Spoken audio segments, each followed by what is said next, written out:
In a shocking decision, the Memphis Grizzlies have decided to part ways with longtime head coach Taylor Jenkins just weeks before the NBA playoffs. What the hell is going on in Memphis? I'm Trevor Lane. This is the Basketball Bulletin. Make sure you subscribe right here to the channel as we react to this breaking news.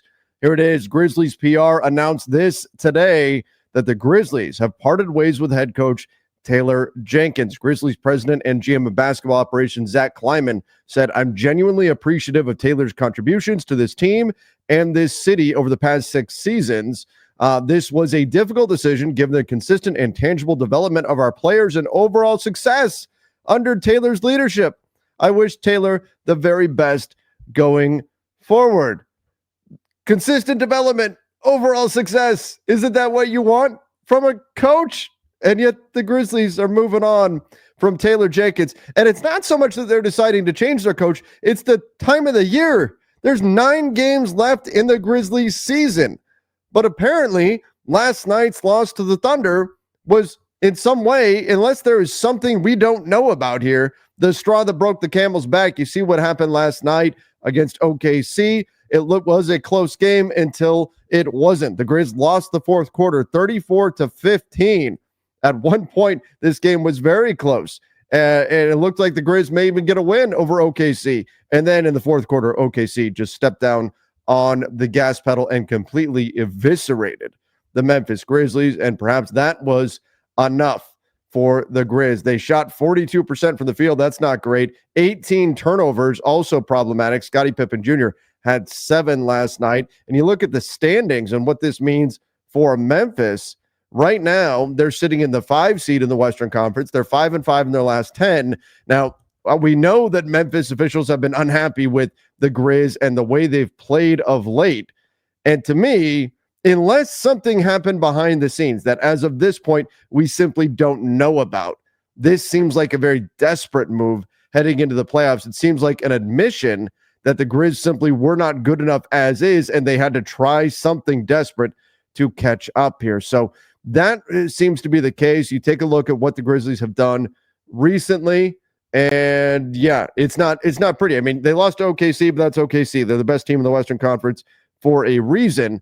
But then you also lost badly to the Clippers. You lost badly to the Blazers. You lost by 10 to the Kings. That's 3 games in a row that you lost by double digits. You lost to the Cavs. Clearly, the Grizz were simply not on that level. March 5th, they lost to OKC. They did have some wins between now and then, but apparently they're not getting much credit for that.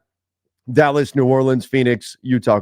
They got a win over Miami, got another win over Utah. They're essentially losing to the upper tier teams, and not always the upper tier teams when we look at Portland and we look at Sacramento. So what does this mean big picture for the Memphis Grizzlies? I'm going to get to that in just a moment. But first, quick shout out to our sponsor, and that is PrizePicks. PrizePicks Daily Fantasy Sports. You guys can check them out. They do a phenomenal job over there. Use our promo code Bulletin. Get a guaranteed $50 on your first $5 played. Let's make a few selections here.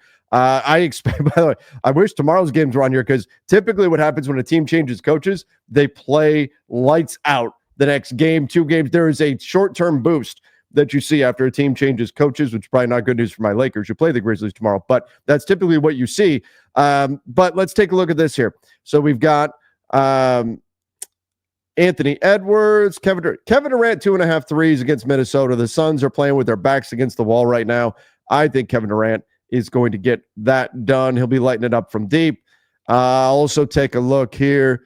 Jimmy Butler against the Pels. I don't know how comfortable I feel with that line there. 17.5 from Julius Randle. Kawhi Leonard's been playing fantastic basketball. The Clippers have been on fire. 22.5 points from Kawhi. I'm going to buy the recent surge from Kawhi Leonard and say that he's able to get that done. And then let's go look. Steph Curry coming back. 22.5 points against the Pels. I don't think they're going to need it from him. You know what? Let's go with this one here. 9.5 points from Nick Richards against Minnesota. You've got some size in the paint there. Yeah, I think he can do it. All right. So $10 entry would win you $50 over on PrizePicks. If you want to follow along with me, go check that out. Use the link in the description down below. Okay. So what does this mean for the Grizz? Big picture. What does this mean for them heading into the postseason? Well, very clearly, the Grizzlies did not believe that they could win the way they're at right now with how things are currently. Jake Fisher, I thought, had a really good point here that suggested that perhaps big changes could be coming to Memphis. So take a look at this. Memphis changed out virtually all of Taylor Jenkins' coaching staff after last season, which raised eyebrows around the league. Typically, you don't do that to a coach. You don't change out their entire coaching staff like that. That's not a path that teams typically want to go down. They want to give their coaches the chance to have their own coaching staff on board. But to make this decision on the Grizzlies bench right now is a truly surprising development. Yeah, it's not. Look, if Taylor Jenkins had gotten fired over the summer, they would say, well, you know what? The Grizzlies just really want to hit the next level, right? They really want to hit the next level, and they believed they had reached their peak with Taylor Jenkins. And while it would still be a surprise because overall they've been successful. In fact, you look at last season with the Grizz, it was a lost season to no fault of Taylor Jenkins last year. Last season was not Taylor Jenkins' fault. When you look at what happened to the Grizzlies, that was injuries. They got annihilated by injuries last season, made them one of the worst teams in the NBA, but they were also able to get a high draft pick and draft Zach Edey. And I thought they did a nice job developing guys like Vince Williams, like G.G. Jackson, Scottie Pippen Jr. They took last season, which was a lost season in a sense, and they got something out of it. They found players. They developed players, important players, guys who can be role players for this team moving forward. So, you give credit to Taylor Jenkins because what he did was he took a disastrous situation and found some positives in it last year. Now this year, are the Grizzlies great? No. And have they been playing good basketball recently? No. Again, we go back even further and you can look and see you've got losses to San Antonio. That hurts. Atlanta, that hurts.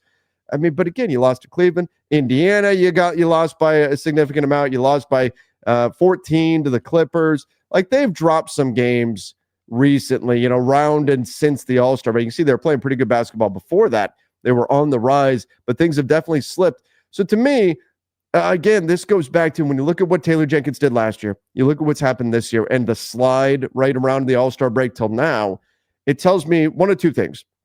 That either something was going on, and perhaps both, something was going on behind the scenes that as of this moment, we're not aware of. Something was happening behind the scenes with Taylor Jenkins that we're not aware of. Something got said to a player. Something like that happened. Or the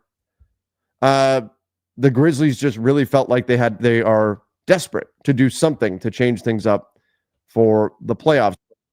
Along those lines that took place. Now, as users on X are sharing right now, and it could be both things. It could be players were not vibing with what Taylor Jenkins, they were not buying what he was selling, and the Grizzlies, just based on where they're at in the standings and the way they've been playing recently, were desperate to make a change. But this is going around on X right now, where we're seeing a clip from the Grizzlies game the other night.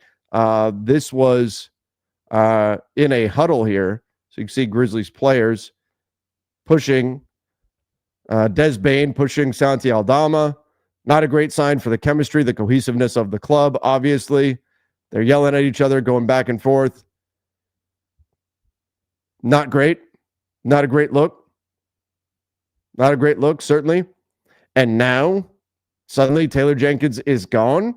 Now, could this suggest an even bigger shakeup this summer? Well, you look and you see Ja Morant is extension eligible. There's been some rumblings that maybe the Grizzlies decide, you know what, Ja Morant isn't the guy that we thought he was going to be, and we're ready to move on. Obviously, he's had some difficulties with some poor decisions, certainly last season. He's also had injury issues, but Ja Morant, extension eligible, perhaps that becomes an inflection point as well. Maybe if the Grizzlies do flame out in the playoffs, this becomes more of a, I don't know if tear down is the word I want to use, but they significantly restructure this team. Jaren Jackson Jr. is going to want to get a big deal. He might wind up getting Defensive Player of the Year and suddenly become Supermax eligible.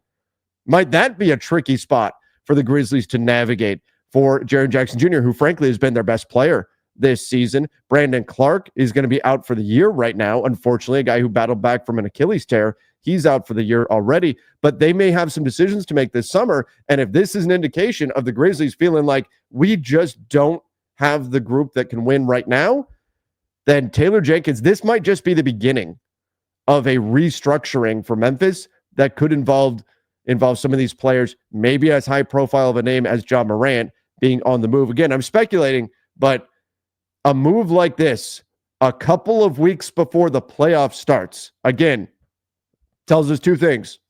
Either something bad happened behind the scenes, or the Grizzlies are very, very desperate and don't like what they're seeing right now on the floor. But this is, again, an absolutely shocking development. Teams changing coaches mid-season is not something that never happens. We saw it with the Kings earlier this year. But Taylor Jenkins on the outs now in Memphis, an absolute shock. An absolute shock. This close to we're weeks away from the playoffs. To move on from your head coach now, oh boy. Everybody, let me know in the comment section what you think is happening in Memphis and what does this mean for the future of the Grizzlies. Give me your thoughts in the comment section down below. Till next time, everybody. See ya and stay safe.